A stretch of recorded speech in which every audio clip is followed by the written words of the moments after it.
Lines composed a few miles above Tintern Abbey, on revisiting the banks of the Wye during a tour. July the 13th, 1798. 5 years have passed, 5 summers, with the length of 5 long winters, and again I hear these waters rolling from their mountain springs with a soft inland murmur. Once again do I behold these steep and lofty cliffs, that on a wild secluded scene impress thoughts of more deep seclusion, and connect the landscape with the quiet of the sky. The day is come when I again repose here under this dark sycamore, and view these plots of cottage ground, these orchard tufts, which at this season, with their unripe fruits, are clad in one green hue, and lose themselves mid groves and copses. Once again I see these hedgerows, hardly hedgerows, little lines of sportive wood run wild, these pastoral farms green to the very door, and wreaths of smoke sent up in silence from among the trees, with some uncertain notice, as might seem, of vagrant dwellers in the houseless woods, or of some hermit's cave, where by his fire the hermit sits alone. These beauteous forms, through a long absence, have not been to me, as is a landscape to a blind man's eye, but oft, in lonely rooms, and mid the din of towns and cities, I have owed to them, in hours of weariness, sensations sweet, felt in the blood, and felt along the heart, and passing even into my purer mind, with tranquil restoration, feelings too of unremembered pleasure, such perhaps as have no slight or trivial influence on that best portion of a good man's life, his little nameless unremembered acts of kindness and of love. Nor less, I trust, to them I may have owed another gift, of aspect more sublime, that blessed mood in which the burthen of the mystery, in which the heavy and the weary weight of all this unintelligible world is lightened, that serene and blessed mood in which the affections gently lead us on, until the breath of this corporeal frame, and even the motion of our human blood,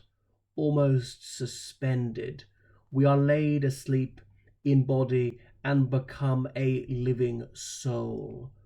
while with an eye made quiet by the power of harmony and the deep power of joy, we see into the life of things. If this be but a vain belief, yet oh, how oft in darkness and amid the many shapes of joyless daylight, when the fretful stir, unprofitable, and the fever of the world have hung upon the beatings of my heart, how oft in spirit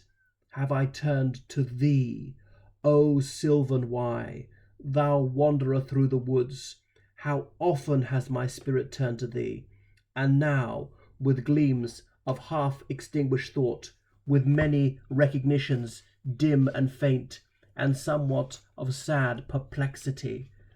the picture of the mind revives again, while here I stand, not only with the sense of present pleasure, but with pleasing thoughts, that in this moment there is life and food for your future years. And so I dare to hope, though changed no doubt from what I was when first I came among these hills, when like a roe I bounded o'er the mountains by the streams of deep rivers and lonely streams, wherever nature led, more like a man flying from something that he dreads than one who sought the thing he loved.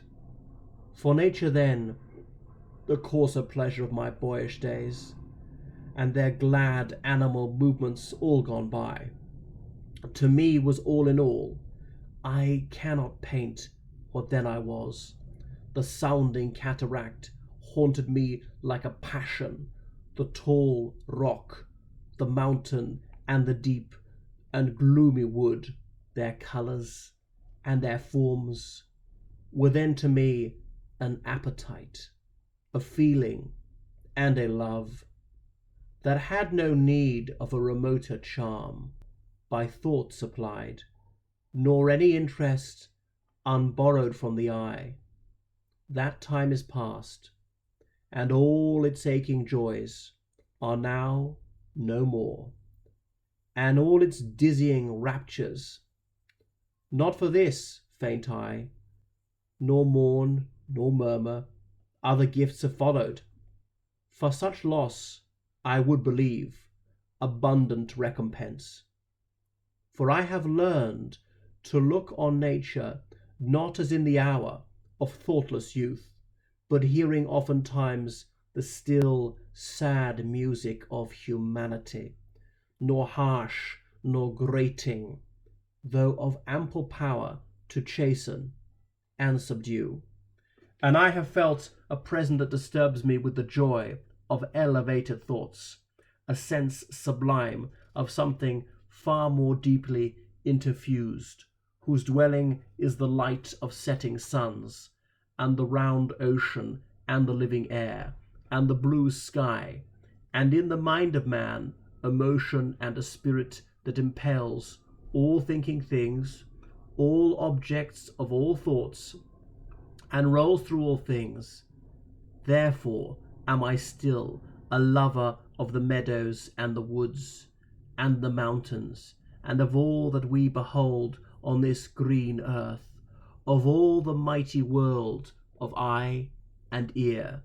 both what they half create and what perceive,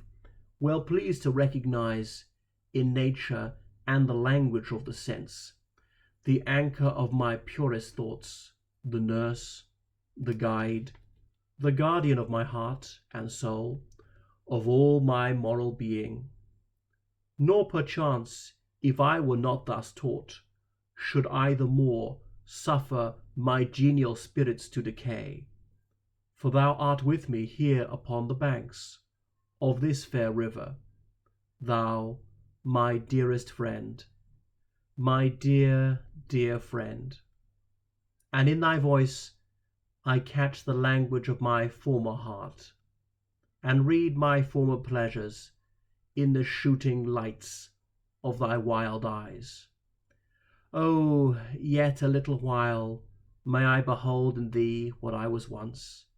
my dear, dear sister. And this prayer I make, knowing that nature never did betray the heart that loved her. 'Tis her privilege through all the years of this our life to lead from joy to joy. For she can so inform the mind that is within us, so impress with quietness and beauty, and so feed with lofty thoughts, that neither evil tongues, rash judgments, nor the sneers of selfish men, nor greetings where no kindness is, nor all the dreary intercourse of daily life, shall e'er prevail against us or disturb our cheerful faith, that all which we behold is full of blessings. Therefore let the moon shine on thee in thy solitary walk,